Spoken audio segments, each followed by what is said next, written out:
Doctor APJ Abdul Kalam प्रज्ञाशोध जिल्हास्तरीय परीक्षेत 5505 विद्यार्थ्यांचा उत्स्फूर्त सहभाग।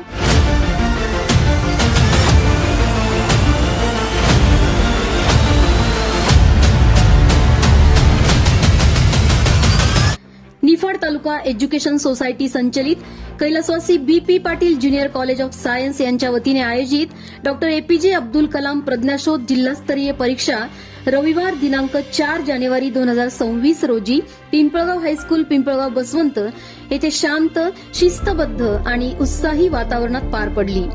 ही परीक्षा इयत्ता 10वीच्या विद्यार्थ्यांसाठी आयोजित करण्यात आली होती। 100 गुणांची ही बहुपर्यायी परीक्षा असून इंग्रजी, गणित, विज्ञान आणि बुद्धिमत्ता या 4 विषयांचा समावेश होता। विद्यार्थ्यांची बौद्धिक क्षमता तपासणे, विश्लेषणात्मक विचारशक्ती विकसित करणे आणि भविष्यातील स्पर्धात्मक परीक्षांसाठी त्यांना सक्षम बनवणे हा या परीक्षेचा मुख्य उद्देश आहे। मागील वर्षापासून ही प्रज्ञाशोध परीक्षा अधिक व्यापक स्वरूपात राबवली जात असून यंदाही ती 2 टप्प्यात घेण्यात आली। पहिल्या टप्प्यात नाशिक, अहिल्यानगर आणि धुळे जिल्ह्यातील 23 केंद्रांवर तालुकास्तरीय परीक्षा पार पडली। विविध तालुक्यातील हजारो विद्यार्थ्यांनी या परीक्षेत सहभाग नोंदवला। दुसऱ्या टप्प्यातील जिल्हास्तरीय परीक्षा पिंपळगाव बसवंत येथे घेण्यात आली।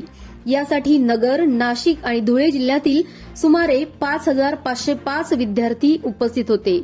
यामध्ये जवळपास 2500 विद्यार्थी राज्य परिवहन महामंडळाच्या सुमारे 40 बसेसद्वारे परीक्षेसाठी दाखल झाले, तर उर्वरित विद्यार्थ्यांनी खासगी वाहनांद्वारे हजेरी लावली। परीक्षेनंतर विद्यार्थ्यांचा उत्साह वाढावा आणि सहभागाला प्रोत्साहन मिळावे यासाठी 10 लकी ड्रॉ काढण्यात आले। यामध्ये स्कूल बॅग्स, टिफिन सेट्स आणि स्मार्ट वॉचेस अशी आकर्षक बक्षिसे मान्यवरांच्या हस्ते वितरित करण्यात आली। एकूणच ही परीक्षा विद्यार्थ्यांच्या गुणवत्तेला चालना देणारी, प्रेरणादायी आणि शैक्षणिकदृष्ट्या अत्यंत उपयुक्त ठरली।